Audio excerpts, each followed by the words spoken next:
اللہ تبارک و تعالیٰ نے جس طرح نفس انسانیت میں انسانوں کو برابر بنایا ہے، لیکن پھر انہیں درجوں میں فضیلت عطا کی ہے۔ کسی کو اللہ نے حافظ بنایا، قاری بنایا، عالم بنایا، ڈاکٹر بنایا، پھر اور درجات اللہ تعالیٰ نے نسبی لحاظ سے دیے۔ کوئی بڑا بھائی ہے، کوئی والد ہے، کوئی چچا ہے، کوئی دادا ہے۔ انسان ہونے میں، مومن ہونے میں برابر ہیں، لیکن اللہ تعالیٰ نے اپنے فضل سے بعض لوگوں کو درجوں میں بلندی عطا فرمائی۔ اسی طرح انبیاء کرام علیہم السلام بھی نفس نبوت میں برابر ہیں، نبی ہونے میں سب برابر ہیں، لیکن اللہ تعالیٰ نے درجوں میں بلندی عطا فرمائی۔ خود قرآن مجید نے ارشاد فرمایا تلک الرسل، یہ رسول ہیں، یہ رسولوں کی جماعت ہے، فضلنا بعضهم علی بعض، فرمایا ہم نے بعض کو بعض پر فضیلت عطا فرمائی۔ یہ جماعت ہے انبیاء کی، رسولوں کی، نبیوں کی، ہم نے بعض کو بعض پر فضیلت عطا فرمائی۔ کتنی فضیلت عطا فرمائی؟ فرمایا منہم من کلم اللہ، ان میں سے بعض ایسے ہیں جن سے اللہ نے کلام فرمایا، ورفع بعضهم درجات، اور فرمایا بعض ایسے ہیں جنہیں اللہ نے درجوں میں بلندی عطا فرما دی۔ وآتینا عیسیٰ ابن مریم البینات، اور جناب عیسیٰ ابن مریم کو کھلی نشانیاں عطا فرمائیں۔ یہاں بالکل عام فہم سادہ آدمی، کوئی ادھر ادھر جانے کی ضرورت نہیں، اسے سمجھ آتی ہے کہ کلام اللہ نے حضرت موسیٰ سے فرمایا، اور اللہ تبارک و تعالیٰ نے جناب عیسیٰ ابن مریم کو کھلی نشانیاں دی، اور یہ جو فرمایا نا وَرَفَعَ بَعْضَهُمْ درجات، ہم نے بعض کو درجوں میں بلندی عطا فرمائی۔ مفسرین فرماتے ہیں یہ پتہ ہے اللہ نے نام کیوں نہیں لیا؟ اللہ کو پتہ ہے جب میں کہوں گا نا میں نے بعض کو درجوں میں بلندی عطا کی تو سمجھ جائیں گے کس کی بات ہو رہی ہے، یہ بتانے کی ضرورت نہیں ہے۔ اور یہ بھی نہیں بتایا کہ کتنی بلندی دی، اس لیے کہ کوئی ایسا عدد ایجاد ہی نہیں ہوا جس سے مصطفیٰ کریم کے درجوں کی بلندی کو شمار کیا جائے۔ کوئی عدد بنا ہوتا نا، کوئی وہ شمار ہوتا تو اسے شمار کر لیا جاتا۔ اعلیٰ حضرت بریلوی رحمۃ اللہ علیہ کے جو بڑے صاحبزادے ہیں نا، حضرت حجت الاسلام رحمۃ اللہ علیہ، ان کا ایک شعر ہے، معراج کا واقعہ بیان کرتے کرتے وہ بیان فرماتے ہیں، کہتے ہیں وہ حضرت جبریل امین نے آ کے کہا تھا نا یا رسول اللہ چلیے، گویا اللہ تعالیٰ نے طلب کیا، وہ کسی شاعر نے کہا تھا سر لامکان سے طلب ہوئی، اور سوئے منتہا وہ چلے نبی، کوئی حد ہے ان کے عروج کی؟ بس اتنا بتا دیتے ہیں بلغ العلا بکمالہ کشفت دجا بجمالہ حسنت جمیع خصالہ صلو علیہ، کوئی حد ہے ان کے عروج کی؟ بس بلغ العلا بے۔ تو حجت الاسلام رحمۃ اللہ تعالیٰ علیہ فرماتے ہیں کہ حضور جا رہے ہیں، نہ بلانے والے نے نام لے کے کہا کہ کون بلا رہا ہے، نام نہیں لیا، ذاتی نام نہیں لیا، صفت سے بات کی، اور نہ یہ کہا میں نے کس کو بلایا، کتنا کہا سبحان الذی اسریٰ بعبدہ، پاک ہے وہ ذات۔ اور میرا خیال ہے کہ ترجمے کی ضرورت، سب کو پتہ ہے کس ذات کی بات ہو رہی ہے، جس نے سیر کرائی کس کو، بعبدہ، اپنے بندہ ہے، نہ وہاں ذاتی نام سے بات کی، نہ حضور کا نام ذکر، پاک ہے وہ ذات۔ تو حضرت حجت الاسلام فرمانے لگے طالب کا پتہ مطلوب کو ہے، اور مطلوب ہے طالب سے واقف۔ یہ بڑے لوگوں نے اس پر کلام کیے ہوں گے، لیکن بڑے باپ کے بڑے بیٹے کی بڑی بات سنیں۔ فرمانے لگے اعلیٰ حضرت بریلوی کے بڑے صاحبزادے حجت الاسلام حضرت مولانا شاہ حامد رضا خان صاحب رحمۃ اللہ علیہ فرمانے لگے طالب کا پتہ مطلوب کو ہے، اور مطلوب ہے طالب سے واقف، پردے میں بلا کر مل بھی لیا، پردہ بھی رہا، سبحان اللہ۔ دیکھو پردے میں بلا کر مل بھی لیا اور پردہ بھی رہا، چونکہ بات اس طرح کی کہ بات بھی پڑھ فَأَوْحَىٰ إِلَىٰ عَبْدِهِ مَا أَوْحَىٰ، ہم نے اپنے بندہ خاص کے ساتھ وحی کی، مَا أَوْحَىٰ، جو بھی کی، یعنی پردے میں بلا کے مل بھی لیا اور پردہ بھی رہا، سبحان اللہ۔ وَرَفَعَ بَعْضَهُمْ درجات، ہم نے بعض کو درجوں میں، سب کو پتہ ہے کس کو فضیلت ملی۔ اللہ نے ہمارے رسول پاک کو بڑی عظمتیں عطا فرمائی، اللہ نے بڑی شانیں عطا فرمائی، اللہ تعالیٰ نے حضور کے ذکر کو بلند کیا، اللہ تعالیٰ نے نبی پاک علیہ السلام کو حوض کوثر عطا فرمایا، اللہ نے محبوب کو کل کائنات کے لیے نبی اور رحمت للعالمین بنایا، اللہ تعالیٰ نے نبی پاک علیہ السلام کو سب سے آخری نبی بنایا، اللہ تعالیٰ نے آپ کو تمام انسانیت کے لیے کرم کرنے والا، ہدایت کا پیغام دینے والا بنا کے بھیجا، اللہ تعالیٰ نے حضور کو گواہ بنایا، بشیر بنایا، نذیر بنایا، اور فرمایا وَلَسَوْفَ يُؤْتِيكَ رَبُّكَ فَتَرْضَىٰ، آپ کا رب آپ کی رضا چاہتا ہے۔ اللہ نے حضور کو قرآن دیا، اللہ نے محبوب کو صدیق اکبر دیے، عمر فاروق دیے، عثمان غنی دیے، مولا علی دیے، حسنین کریمین عطا فرمائے، یہ سارے اللہ تعالیٰ نے اپنے محبوب علیہ السلام کی خدمت کے لیے، غلامی کے لیے عطا کیے۔ اللہ تعالیٰ نے رسول پاک کے دین کو پچھلے تمام دینوں کا ناسخ بنایا، اب کسی دین پر عمل نہیں ہوگا، قیامت تک سکہ مدینے والے رسول کا چلے گا۔ اللہ تعالیٰ نے رسول پاک علیہ السلام کو حبیب بنایا، اللہ نے محبوب کو نبیوں کا امام بنایا، کائنات کا سردار بنایا۔ کیا خوب کہا تھا چراغ گولرا نے، کہنے لگے ممکن نہیں مدح شاہ خدا، گیلانی پیر نے خوب کہا کتھے مہر علی کتھے تیری ثنا۔ ممکن نہیں مدح شاہ خدا، زندگیاں ختم ہوئی اور قلم ٹوٹ گئے، بس تیرے اوصاف کا ایک باب بھی پورا نہ ہوا، کہنے لگے بس رکھ دیا قلم، چھوڑ دیا بات۔ ممکن نہیں مدح شاہ خدا، یہ وہ لوگ کہہ رہے ہیں جن کی ساری زندگی نعتوں میں گزری ہے، کہتے ہیں ممکن نہیں مدح شاہ خدا۔ تو بھئی آپ کس سے مستعار لے کے بات ختم کرنے لگے ہیں؟ تو کہنے لگے پیر میر علی شاہ صاحب سے، پیر گولڑوی سے، امام المسلمین سے۔ ممکن نہیں مدح شاہ خدا، بس گیلانی پیر نے خوب کہا کتھے مہر علی کتھے تیری ثنا۔ یہ مشتاق اکھیں کتھے جاڑیاں، بس مک چند بدر شاشانی ہے، متھے چمک دی لاٹ نورانی ہے، وہ دی کالی زلف تے اکھ مستانی ہے، مخمور اکھیں کتھے نبی اکرم صلی اللہ تعالیٰ علیہ وسلم کی عظمتیں۔ میں اللہ میں فرقہ واریوں سے بچائے، لیکن ایک دکھ ہے نا، وہ بھی بیان کر لینے دو، خوب گرے حمد سے تھوڑا سا گلا بھی سن لے۔ او میرے عزیزو، جس طرح توحید قرآن پاک کا مستقل عنوان ہے، جس طرح عقیدہ آخرت قرآن مجید کا مستقل عنوان ہے، جس طرح اخلاقیات قرآن مجید کا مستقل عنوان ہے، جس طرح دین کی سربلندی کے لیے جد و جہد کرنا، جہاد کرنا قرآن کا مستقل عنوان ہے، جس طرح معاشرت، ماں باپ کے، بہن بھائیوں کے، بیوی بچوں کے، رشتہ داروں کے حقوق قرآن پاک کا مستقل عنوان ہے، اس طرح شان مصطفیٰ بھی قرآن مجید کا مستقل عنوان ہے۔ سارے عنوان بیان کرتے ہو، مانتے ہو، تذکرہ کرتے ہو، کیا وجہ آتی ہے جب عظمت رسالت مآب کی بات چھڑتی ہے تو بحث چھڑ دیتے ہو؟ فاضل بریلوی کہنے لگے کھائے تجھ کو تپے سکر، تیرے دل میں کس سے بخار ہے؟ کس سے تیرے دل میں بخار چڑھ گیا ہے کہ ہر شے تو مانتا ہے اور عظمت رسالت مآب کی بات آتی ہے تو بحثیں کرتا ہے؟ عقیدہ وہی اچھا ہے جو جناب صدیق اکبر کا ہے۔ کسی نے آ کے کہا تھا ابو بکر اگر کوئی کہے میں راتوں رات گیا ہوں اور راتوں رات آیا ہوں اور 18,000 سال کا گویا میں منظر دیکھ آیا ہوں، اور اتنی بات تو نص سے ہے نا، لیلم من المسجد الحرام الى المسجد الاقصی، رات کے تھوڑے سے حصے میں مسجد حرام سے مسجد اقصی یہاں تک بھی کوئی جا نہیں سکتا، ممکن ہے کوئی کہے تو مانتے ہو؟ تو میں نہیں، تو کہا آپ کے محبوب نے کہا ہے، تو فرمانے لگے انہوں نے کہا ہے تو بالکل ٹھیک کہا ہے۔ کہا بھی تو آپ نے کہا تھا کہ کوئی کہے تو میں نہیں مانتا، کہنے لگے چلا ہو یا کوئی ہے، تم نے تو کوئی کی بات کی تھا، باقیوں کا حکم اور ہے اور محبوب کی بات اور ہے، ان کے تذکرے اور ہیں، ان کا فرمانا اور ہے، ان کا کہہ دینا کچھ اور ہے۔ میں نے تو کہا تھا کوئی کہے تو نہیں مانتا، اور وہ جو کہے اور جس وقت کہے اور جس حال میں کہے اور جس رنگ میں کہے، سانو قید سجن دا گہنا ہے، وہ جنج رکھے اونج رہنا ہے، وہ جیسے کہے، جس وقت کہے، جس ٹائم کہے، بات ختم ہو گئی۔ میرے عزیز پتہ نہیں کیا الجھاؤ پیدا ہو جاتا ہے۔ بالکل، وہ میں رات پڑھ رہا تھا، ایک صاحب نے لکھا ہے نبی پاک نے خواب میں گئے تھے، یہ تو خیر بڑی دفعہ ہی میں نے بیان کیا ہے اور ہر سال کوئی نہ کوئی نیا شوشہ چھوڑتا ہے۔ حضور کو معراج، میں تو انہوں آکھاں کہ راتی میں خواب دیکھیے کہ میں پاکستان دا صدر بن گیا، تو انہوں اعتراض ہے کوئی؟ تو سا کہنا ہے جی خواب میں پاہمیں ساری دنیا دے بن جو، سانوں کوئی اعتراض ہے؟ لیکن آپ جاگتی آنکھوں سے یہ بات کہیں گے نا، اگر کہ میں صدر پاکستان ہوں تو لوگ کہیں گے جناب آپ سیانے بیانے بندے کیا بات کر رہے ہیں، یہ آپ مطلب کسی جگہ بیٹھ کے کیا بول رہے ہیں، سوئے سوئے تو جو کوئی مرضی کہہ دے۔ اگر حضور فرماتے ہیں نا میں خواب میں گیا ہوں، تو ابو جہل کو کوئی اعتراض تھا اس بات پر؟ ابو لہب کو، عتبہ عتیبہ شیبہ کو، وہ تو اس لیے پریشان ہوئے تھے کہ حضور نے فرمایا میں گیا ہوں اور میں آیا ہوں۔ ان کی تو پریشانی تب بنی تھی جب حضور نے فرمایا مجھے اللہ نے عروج دیا ہے، وہ تو الجھے ہی تب تھے۔ رسول پاک صلی اللہ تعالی علیہ وسلم کو اللہ نے سیر کرائی۔ یہ جو معجزہ ہوتا ہے نا، معجزہ اللہ کی قدرت، معجزہ کرامت، بس ایک تھوڑی دیر رک کے نا، تھوڑی خشک بات ہے پر آپ نے سمجھنی ضرور ہے۔ ایک لفظ قرآن مجید نے کہا آیت، آیت ہوتی ہے اللہ کی نشانی۔ جب کوئی کام اللہ کی قدرت سے ہوتا ہے تو اس کو آیت کہتے ہیں، اور وہی کام اگر نبی سے ظہور پذیر ہو تو معجزہ ہے۔ وہ ظہور پذیر اللہ کی قدرت سے ہوا ہے، اللہ کے چاہنے سے ہوا ہے۔ وہ بغیر کسی ذریعے سے ہو تو قدرت الہی ہے، پیغمبر سے ہو تو وہ معجزہ ہے، ولی سے ہو تو وہ کرامت ہے ہر جگہ اللہ کی قدرت ہی۔ جو نبی کے ہاتھ میں معجزہ صادر ہو رہا ہے وہ بھی تو اللہ کی عطا ہے نا، جو ولی کے ہاتھ سے ہو رہا ہے وہ بھی یہ کرامت کہتے ہیں جی ولی نے کر دیا، بھئی ہوا ولی کے ہاتھ سے ہے لیکن قدرت کس کی ہے؟ اللہ کی۔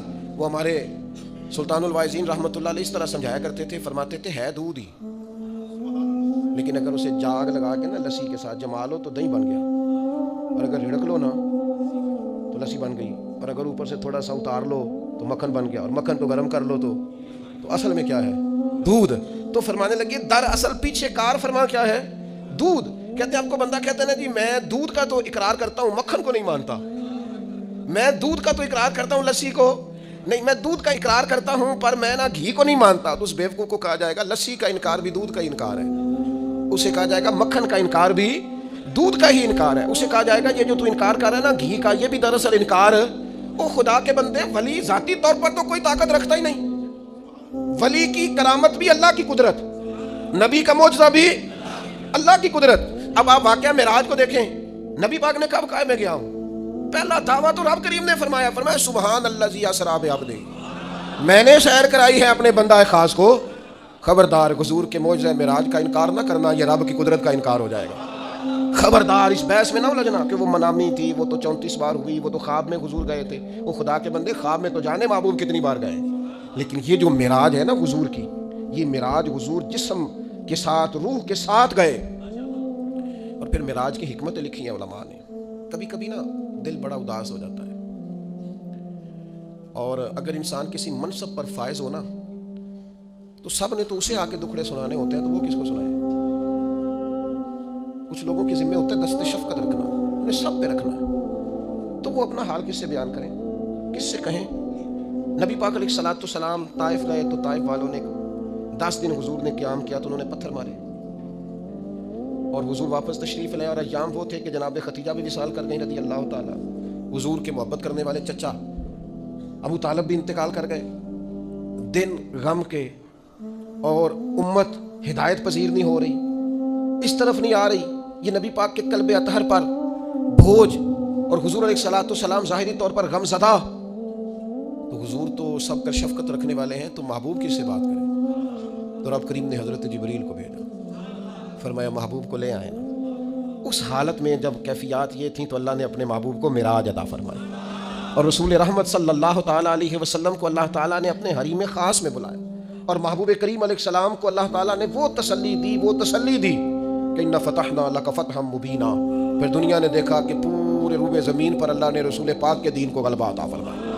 ایک حکمت تو یہ، دوسری حکمت یہ تھی کہ اللہ تعالیٰ نے نا نبی پاک کے غلاموں کو مقام دینے ہیں، جنت ملے گی، عروج ملے گا، درجات ملیں گے۔ اللہ فرماتے ہیں میں نے مومنوں کی جانوں کے بدلے ان کو جنت دے دی ہے، سودا کر لیا ہے۔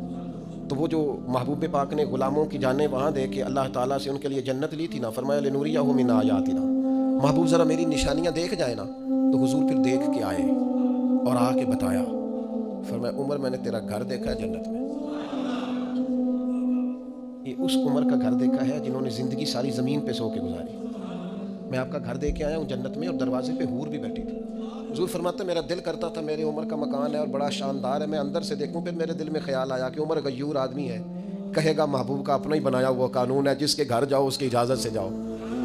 تو چونکہ آپ وہاں اس وقت ظاہری طور پر موجود نہیں تھے، اجازت طلب نہیں ہو سکتی تھی، لہذا دیکھا ہے۔ حضرت عمر رو پڑے، کہنے لگے مجھے میری ماں روئے میں آپ پر غیرت کرتا، آپ ہی کا تو صدقہ ہے۔ تو رسول پاک علیہ السلام کو اللہ نے وہ ساری چیزیں عطا کی۔ حضور رات کو کیوں گئے؟ پہلی بات تو یہ ہے کہ یہ جو رات ہوتی ہے نا، یہی بہترین وقت ہوتا ہے رب سے ملاقات کا۔ والذین یبیتون لربہم سجدا وقیاما، اللہ کے بندے راتیں سجدوں میں اور قیام میں گزارتے ہیں۔ آپ نے ناراض نہیں ہونا، ہم راتیں موبائل پہ گزارتے ہیں، ساری رات بیت گئی اور کوئی خاص چیز بھی نہیں، کوئی خاص کام بھی نہیں، کوئی دیکھنے والی چیز بھی نہیں، کوئی ایسا مطلب کوئی مسئلہ بھی نہیں، پتہ نہیں آل فول وقت یاوا گوئی، اور نہایت لغویات میں ٹائم، قیمتی وقت رات کا جو اللہ کی بارگاہ میں حاضری کا وقت تھا، جو اس کے حضور پیش ہونے کا وقت تھا، جو رحمت طلب کرنے کا وقت، وہ سارا ضائع کر دیا۔ ہمارے استاد صاحب فرمایا کرتے تھے رات کو پڑھا کرو، سکون ہوتا ہے، بندہ اطمینان سے پڑھ سکتا ہے، مطالعہ ہوتا ہے۔ کون پڑھے؟ اب تو دینی طلباء کے پاس بھی اللہ ماشاءاللہ وہ ذوق نہیں ہے کہ وہ کتاب کی طرف رجوع کرے، مزاج نہیں رہا۔ میرے بھائی رات کا وقت اللہ سے ملاقات کا، لیلا من المسجد الحرام الی المسجد الاقصی، رات کے وقت حضور تشریف لے گئے۔ بڑی خوبصورت بات لکھی حضرت شیخ ابو نور رحمۃ اللہ علیہ نے، وہ فرمانے لگے حضور کا ہر صحابی چاہتا تھا میں اپنے رب کو ملوں۔ وَإِذَا سَأَلَكَ عِبَادِي عَنِّي فَإِنِّي قَرِيبٌ، تڑپ کے آئے نا صحابہ، ایک دن عرض کی یا رسول اللہ رب کو دیکھنے کو جی چاہتا ہے، اس سے ملنے کو جی چاہتا ہے۔ اللہ کریم نے فرمایا وَإِذَا سَأَلَكَ عِبَادِي عَنِّي فَإِنِّي قَرِيبٌ، محبوب جب آپ کے پاس آ کے میرے بندے میرے بارے میں پوچھیں تو آپ ان سے فرما دیں میں ان کے قریب ہی ہوں، جب دعا مانگیں گے میں قبول کروں۔ تو حضور علیہ السلام اگر غلاموں سے فرماتے میں جا رہا ہوں تو رب کی ملاقات کا شوق تو ہر جگہ تڑپتا تھا۔ شاید باقی بھی عرض گزار ہوتے حضور ہم نے بھی جانا ہے، اور جہاں جبریل امین نہیں جا سکے وہاں کوئی کیسے جاتا؟ وہ کئی دفعہ انسان نے کہیں جانا ہوتا ہے نا بلا مثال و بلا تشبیہ، صرف ذہن میں بات اتارنے کے لیے مثال دیتا ہوں، جانا ہوتا ہے نا تو بچے بھی ضد کرتے ہیں میں نے بھی جانا ہے۔ اب بچوں کے جانے کی جگہ نہیں ہے، وہاں لے جایا نہیں جا سکتا، تو والد کیا کرتا ہے؟ ان کے سونے کا انتظار کرتا ہے، تو رات کو سو جائیں تو سوئے سو نکل جاتے ہیں۔ ہاں اتنا کام ضرور کرتا ہے کہ جب واپس آتا ہے تو ذرا تحفے لے کے آتا ہے، ذرا تحائف کے ساتھ آتا ہے تاکہ بچے راضی ہو جائیں۔ محبوب کریم جا رہے تھے، کریم اگر فرماتے میں جا رہا ہوں تو سب تڑپتے، سب ذرا سا تو دل ہے مگر شوق اتنا، میں بھی وہی لن ترانی سنا چاہتا ہوں، سب خواہش کرتے لیکن سب سو رہے تھے، محبوب تشریف لے گئے، لیکن جب واپس آئے تو نماز کا تحفہ بھی لائے، السلام علینا وعلی عباد اللہ الصالحین، اللہ کے بندوں پر سلام کو بھی لائے، اور ساتھ فرمایا میرے رب نے وعدہ بھی فرمایا ہے کہ مجھے اللہ تعالیٰ شفاعت کا حق بھی عطا فرمائے۔ یہ سارے تحفے لے کر رسول پاک صلی اللہ علیہ وسلم واپس آئے۔ اور پھر تیسری بات، اللہ تعالیٰ نے جس زمانے میں بھی کسی نبی کو مبعوث فرمایا نا، زمانوں کے تقاضوں کے مطابق معجزے عطا فرمائے۔ آج ہمارا دینی لوگوں کا پتہ مسئلہ کیا ہے؟ ہم قوم کی زبان کو نہیں سمجھتے، لوگوں کے نظریات کو نہیں سمجھتے۔ ڈاکٹر اقبال کہتے ہیں ایک شخص سخت بھوک لگی ہوئی تھی تو مولانا اسے دین بتا رہے تھے۔ آپ دیکھیں نا حضور مکہ سے صحابہ کو لے کے مدینہ طیبہ آئے ہیں نا، تو سب سے پہلے نبی پاک علیہ السلام نے ان کی رہائش کا بندوبست کرایا ہے، بھائی بھائی بنائے، روٹی کھائیں گے آرام سے سوئیں گے تو پھر دین کی بات ہوگی۔ ہم تقاضوں کو نہیں سمجھتے۔ اقبال کہتے ہیں کہ وہ بندے کو بھوک لگی تھی تو مولانا اسے دین بتا رہے تھے، تو اب وہ تڑپ رہا تھا کہ کھانا ملے، تو فرماتے ہیں میں نے کہا اسے پہلے روٹی کھلا لے، یہ کھانا کھا لے گا، اس کی طبیعت بحال ہو جائے گی، تیری بات اس کی سمجھ میں جلدی آئے گی، اس کے شکم کی آگ کو تو روٹی چاہیے، اس کو پہلے کھانا دے۔ دینی ہم لوگ کیا کرتے ہیں، میں اپنی کمزوری بیان کر رہا ہوں، ہم بعض اوقات لوگوں کی سوجھ بوجھ کے اوپر کے مسائل چھیڑ دیتے ہیں، اس کا لازمی نتیجہ یہ نکلتا ہے کہ لوگ کہتے ہیں ہماری سمجھ میں بات نہیں آ رہی۔ تو میرے عزیز، جب آپ لوگوں کے شعور کے مطابق بات کریں گے، شعور کے مطابق، تو بات سمجھ میں آئے گی۔ رسول کریم صلی اللہ تعالیٰ علیہ وسلم کو اللہ تعالیٰ نے معراج عطا فرمائی، اس کی حکمتیں ہیں۔ نبی پاک صلی اللہ تعالیٰ علیہ وسلم مسجد اقصیٰ میں تشریف لے گئے، رسول پاک نے نبیوں کی امامت کروائی، نماز اقصیٰ میں تھا یہی سر، یا معانی ہو اول آخر، دست بستہ وہ سب پیچھے حاضر جو سلطنت پہلے کر گئے تھے۔ نبی کریم نے نبیوں کی امامت کرائی۔ ملت کے نوجوانوں، میری بات ذرا زیادہ غور سے سننا، روب کا شکار نہ ہوا کرو، کبھی روب کا شکار نہ ہونا۔ فلاں آدمی بڑی گاڑی میں آیا ہے تو مجھ پر اس کا روب طاری ہو جائے، بہت بڑے پیسے لے کے آیا ہے تو روب طاری ہو جائے، وہ میں نے دیکھا ہے کہ فلاں کے میں علاقے میں گیا تھا سڑکیں بڑی پکی بنی ہوئی ہیں، روب، یہ روب سے نکل آؤ۔ جب روب طاری ہوتے ہیں تو سچ نہیں بولا جاتا، جب روب طاری ہوتے ہیں تو پھر انسان کی اپنی شخصیت ساری ضائع ہو جاتی، پھر آپ کا کوئی نظریہ نہیں، آپ کو تو جو کوئی کہے گا آپ وہ کر دیں گے، چونکہ آپ پر روب طاری ہوتا ہے۔ ہمارا مزاج ہے، پر تھوڑے پیسے کم ہیں ہمارے پاس، یا کسی کا خیال ہے کہ ہم کسی، خدا نہ خواستہ وہ کسی کا خیال ہے، ورنہ کوئی برادری چھوٹی بڑی نہیں ہوتی، کہ ہم کسی ایسے خاندان سے ہیں جو بظاہر چھوٹا قبیلہ ہے، روب کا شکار ہوتے ہو۔ اس رسول کے ماننے والے لوگ روب کا شکار ہیں جو سب نبیوں کے آگے کھڑے ہو کے امامت فرما رہے ہیں۔ تمہارے حصے میں امامت آئی ہے، امامت تم نے امامت کرنی ہے، کنتم خیر امت اخرجت للناس، تم نے امام بننا ہے، اور تم چھوٹی چھوٹی باتیں کر رہے ہو، کمزور باتیں کر رہے ہو، ڈرے ڈرے محسوس ہو رہے ہو، تمہارا طرز زندگی سہما ہوا ہے۔ مسلمان جس ملک میں جاتا ہے کمزور بات کرتا ہے، جس جگہ کھڑا ہوتا ہے اپنے آپ کو مظلوم ثابت کرتا ہے، جہاں بات کرتا ہے تو وہ کوشش کرتا ہے میں قابل رحم بن کے بات کروں، جہاں بات کرتا ہے اس طرح کرتا ہے کہ میں جناب بڑا مجھے مدد کی حاجت ہے، میری مدد کریں۔ اقبال کہنے لگے بس 3 کام کر، لمبی نہیں، کوئی لمبی بحث نہیں، کوئی فلسفہ، صرف 3 کام کر، سبق پھر پڑھ صداقت کا، عدالت کا اور شجاعت کا۔ اس شعر کو بھی بعض لوگ غلط پڑھتے ہیں، صرف 3 چیزیں، سبق پھر پڑھ صداقت کا، عدالت کا، شجاعت کا، کوئی لمبی بات نہیں۔ ایک تو سچ بولا کر، سچائی کا سبق پڑھایا کر، اور دوسرا عدل کیا کر، اپنی ذات سے شروع کر، اپنے آپ کو قانون کے سامنے پیش کریں، آپ کوئی بھی ہیں قانون کے سامنے۔ کیا رسول پاک علیہ السلام سے بڑھ کر بھی کوئی بڑا عادل ہے؟ لیکن حضور نے تو اپنے ظاہری وصال سے قبر پر منبر پر بیٹھ کر فرمایا تھا میں اللہ کا بندہ ہوں، رب کی بارگاہ میں حاضر ہونے والا ہوں، کسی کو مجھ سے کوئی تکلیف پہنچی ہو تو بدلہ لے سکتا ہے۔ اگر حضور فرماتے ہیں تو کیسے بالا تر ہو گیا؟ اپنی ذات سے ہم انصاف کرنا چاہتے ہیں پر دوسروں کے لیے اپنی ذات سے عدل شروع کریں، اپنی ذات سے۔ اور تیسرا فرمایا شجاعت کا، بزدلوں والی زندگی نہ گزارو۔ ساری زندگی اسی رٹے میں ہمارا وقت ضائع ہو جاتا ہے، لوگ کیا کہیں گے، لوگ کیا کہیں گے، لوگ کیا کہیں گے، لوگ کیا کہیں گے۔ ایک دوست مجھے پچھلے دن کہنے لگے وہ میرا دل تو بڑا کرتا ہے کہ اب نہ میں بعض چیزوں سے باہر نکل آؤں پر لوگ کیا کہیں گے۔ تو میں نے ان سے کہا کہ اگر آپ نے یہ کام نہ کریں، آپ لوگوں کی بات مانیں تو پھر لوگ آپ کو ولی مان جائیں گے۔ جو کام کسے بادشاہ جو بات بھی تھی ان کی، مطلب اگر آپ نہیں کرتے اور آپ وہی کرتے ہیں جو لوگوں کی رائے ہے تو پھر ولی اللہ مانیں گے لوگ آپ کو؟ یہ آپ کہتے کہتے نہیں پھر بھی نہیں مانیں گے۔ تو میں کہا پھر لوگ کا چاٹنا رب رسول دی سونا، کیا بات کرتے ہیں آپ دلیر بنے، زندگی شجاعت والی۔ رسول پاک کا مزاج کیا تھا؟ حضرت انس بن مالک رضی اللہ تعالیٰ عنہ ارشاد فرماتے ہیں کہ ایک دن رات کو مدینہ منورہ میں شور کی آواز آئی کسی ایک جانب سے، تو سب لوگ اٹھے اور ایک دوسرے کو اٹھانے لگے، اٹھو اٹھو دیکھو کیا ہوا۔ فرماتے ہیں لوگ جمع ہو رہے تھے، نیزے لا رہے تھے، تلواریں نکال رہے تھے، ہم ابھی تیار ہو رہے تھے۔ اچانک نظر اٹھی تو اللہ کے رسول علیہ السلام گھوڑے پر بیٹھ کر جدھر ہم جانا چاہ رہے تھے نا شور والی جگہ، حضور ادھر سے واپس آ رہے تھے اور فرمانے لگے کوئی بات نہیں ڈرنے والی، میں دیکھ آیا ہوں جانور لڑ پڑے تھے آپس میں اور نیزہ حضور کے دستے مبارک۔ اقبال کہتے ہیں کچھ نہ کر، تو کہتا ہے کہ پیسے آئیں گے تو میں امام بنوں گا، قیادت کروں گا، تو کہتا ہے میرے پاس بہت بڑا برادری ازم ہو تو آگے بڑھوں گا، نہیں، سبق پھر پڑھ صداقت کا، عدالت کا، شجاعت کا۔ فرمایا رب پتہ تیرے ساتھ کیا کرے گا، لیا جائے گا تجھ سے کام دنیا کی امامت کا، تو امام بنے گا دنیا کا، بس سچ بولنا، عدل کرنا، دلیر رہنا۔ یہ تین خوبیاں آج پوری امت کو اس کی ضرورت ہے، اہلیان پاکستان کو ضرورت، ہمیں اور آپ کو ضرورت ہے، گھروں خاندانوں میں ضرورت ہے۔ سبق پھر پڑھ صداقت کا، عدالت کا، شجاعت کا، اور لیا جائے گا تجھ سے کام دنیا کی امامت کا۔ معراج بتاتا ہے کہ نبی پاک علیہ السلام نے ہمیں کہا ہے کہ میں قائد ہوں سارے نبیوں کا اور تم قائد ہو ساری امتوں کے۔ اپنی زندگی میں اپنے مزاج کو بزدلانہ نہ بنائیں، یہ رو کے بات کرنا، ڈر کے بات کرنا، سہم کے بات کرنا، کمزور رہ کے بات کرنا، یہ کچھ طرز زندگی روئیں گے، رج کے روئیں گے پر رب رسول کی بارگاہ۔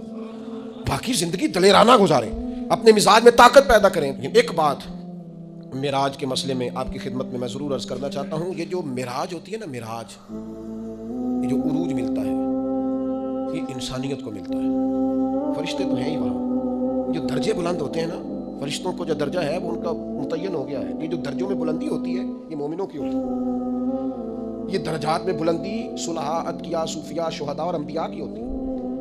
یہ روحانی ترقی اور یہ معراج کی طرف جانا یہ اللہ تعالیٰ نے مومنوں کا مقدر رکھا ہے۔ جس طرح اپنے مال میں روز ترقی کی جدوجہد کرتے ہو نا، اور صرف 4 سے 6 مہینے پتہ چل جائے دکان میری ٹھیک نہیں چل رہی، نفع نہیں دے رہی تو بند کر دیتے، کہتے ہو میں اب نقصان میں جاؤں۔ اپنی روح پر غور کر، اپنے باطن پر توجہ دے۔ اگر تو خسارے میں جا رہا ہے تو واپس آ مصلی کی جانب۔ اگر تیرے باطن کے اندر میل کچیل جم گیا ہے تو کر سجدہ رج کے اپنے رب کو، اور اگر دل ڈھاڈا ہو گیا ہے تو پھر کوئی رات ڈھونڈ جس میں تو رو سکے اپنے مالک کے حضور۔ اگر روحانی طور پر سخت دن ہو گئے، خسارے میں چلے گئے، ترقی رک جائے، عروج ہو، تیری طبیعت میں عروج ہو۔ رسول پاک صلی اللہ تعالیٰ علیہ وسلم نے حضرت حارثہ بن نعمان سے کہا تھا، یہ ان کا باطنی عروج تھا اور یہ شان ہے ان کے غلاموں کی۔ کیف اصبحت یا حارثہ، حارثہ آج صبح کیسے کی؟ عرض کی حضور اس حال میں صبح کی کہ میں پکا مومن ہوں، میرا ایمان مضبوط ہے۔ حضور فرمانے لگے اس کی دلیل کیا ہے؟ عرض کی حضور دلیل یہ ہے کہ اگر میں زمین پہ کھڑے ہو کے آنکھ کھولوں تو میری آنکھ خدا کے عرش تک جاتی ہے، کہو تو راز حیات کہہ دوں، حقیقت کائنات کہہ دوں، وہ بات کہہ دوں جو پتھروں کے دلوں کو بھی پاش پاش کر دے۔ میں کامل مومن ہوں اور میری آنکھ اللہ کے عرش تک جاتی ہے۔ حضور میں دیکھ رہا ہوں جنتی جنت میں جا رہے ہیں، یہ میرے ایمان نے مجھے لذت دی ہے، عروج دیا ہے، کمال دیا۔ حضور فرمانے لگے نہیں، جو اللہ کے راز ہیں وہ راز میں ہی رہنے دے۔ میرے بھائی، مومن اس کا تو ایک وقار ہوتا ہے، اس کی تو ایک شان ہوتی ہے۔ کیا کہا نبی پاک نے؟ الدعاء صلاح المومن، دعا مومن کا ہتھیار ہے، یہ کافر کے پاس نہیں ہوتا۔ تیرے پاس ہتھیار ہے، ایمان کی صورت میں تجھے اللہ کا قرب دیا گیا، بیٹھ مصلی پہ مانگ اپنے رب سے۔ لیکن کیا کریں، اکبر الآبادی کہنے لگے مصیبت میں بھی اب یاد خدا ہم کو نہیں آتی۔ دعا منہ سے نہ نکلی، جیبوں سے عرضیاں نکلی، مختلف افسروں کو مختلف محکموں میں درخواستیں جمع کراتے ہو، رب کی بارگاہ میں آتے ہی نہیں۔ عروج تیرا تب پلے گا، تیری ترقی تب ہوگی جب پتہ چلے گا کہ تیرا قرب الہی کتنا ہے۔ میرے قبلہ عالم حضرت تاج الشریعہ رحمۃ اللہ علیہ کی ایک بات مجھے نہیں بھولتی۔ کسی نے کہا حضور فلاں مولانا بڑے معروف ہیں اور فلاں آدمی جو ہے ان کا بڑا مقام ہے اور فلاں کا بڑا نام ہے اور فلاں کا بڑا تذکرہ ہے، تو آپ فرمانے لگے دعا کرو اللہ کی بارگاہ میں مقام بنے، دعا کرو بارگاہ محبوب میں مقام بنے۔ دنیا میں تو مقام بنتے بھی ہیں، اور مقام دیکھنا یہ ہے کہ ان اللہ کیا مقام ہے۔ اللہ تعالیٰ نے رسول پاک کو عروج عطا فرمایا، جم کے نہ بیٹھ جائیں، کام کریں، آگے بڑھیں، جد و جہد کریں۔ زندگی جو پانی چلتا رہتا ہے نا، اس میں کوئی ناپاکی گر بھی جائے نا تو چلتا پانی پاک ہوتا ہے، کیونکہ چل رہا ہے نا۔ جو لوگ کام کرتے رہتے ہیں کرتے رہتے ہیں کرتے رہتے ہیں، وہ میری والدہ صاحبہ سے کبھی کو کہتا تھا نا آپ بیٹھ جائیں، آپ تو کہتے پتر میں نے کچھ کرن دے جی میں بہ گئی تو پھر بہ گئی۔ جو لوگ بیٹھ جاتے ہیں وہ پھر کچھ کریں، جد و جہد کریں، آگے بڑھیں، عروج پانا ہے امت کو، اور سب کو کام کرنا، سب کو مل کے جد و جہد کرنی، سب کو مل کے آگے بڑھنا، سب کو کوشش کرنی۔ طلباء جب یہاں اٹھتے ہیں بیٹھتے ہیں آتے ہیں جاتے ہیں کھاتے ہیں، اور یہاں بچوں نے امتحان دیا رون کے میں دیکھتا تھا تو میں کہتا تھا یا اللہ یہ ہم سے ہی کام کرا لیا تو نے، ہم کہاں اور یہ خدمات کہاں۔ تو اگر اتنے سے بچے ہمارے جیسا کمزور آدمی لے کے چل سکتا ہے تعلیمی کاوش میں، تو میرا خیال ہے تھوڑی تھوڑی جد و جہد کریں، تھوڑی تھوڑی ہمت کریں کہ سارا دن بیٹھ کے جہالت کا رونا ہی رونا ہے کہ تعلیمی نظام ٹھیک نہیں۔ کوشش تو کریں۔ کیا کہا تھا کسی نے کہ شکوائے ظلمت شب سے تو کہیں بہتر تھا اپنے حصے کی کوئی شمع جلاتے جاتے۔ ساری رات رونا کہ اندھیرا بڑا ہے اندھیرا بڑا ہے، کوئی کام ہے تو ایک شمع تو روشن کر دا، اپنے حصے کا چراغ تو جلا۔ حضور نے ہمیں بتایا ہے کہ جد و جہد ترقی۔ رسول پاک نے آخری خطبہ میں یہ فرمایا تھا، فرمایا دین میں مکمل کر کے جا رہا ہوں لیکن بلغ عنی ولو آیا، تمہارے پاس اگر ایک آیت ہے تو اسے لے کے دنیا میں نکل جانا اور میرا پیغام آگے دینا۔ پھر نکلے، حضرت بلال ملک شام آئے، میزبان تھے جناب ابو ایوب انصاری مدینے میں، لیکن وہ ترکی آئے۔ وہ کہاں کہاں صحابہ پہنچے، وہ نکل گئے، انہیں پتا تھا جنت البقیع میں دفن ہونے کی بڑی فضیلت ہے، لیکن حضور کا دین پھیلانے کی فضیلت اس سے بھی کہیں زیادہ ہے، لہذا وہ میدانوں میں نکلے۔ اپنی زندگی کو جامد نہ کریں، دو چار صحت کے بہانے بنا کر اور دو چار اور بہانے بنا کر جم نہ جائیں، بیٹھ نہ جائیں، آگے بڑھیں، جد و جہد کریں۔ حضور کا معراج ہمیں یہی سبق دیتا ہے۔ اللہ تعالیٰ سمجھنے کی توفیق عطا فرمائے۔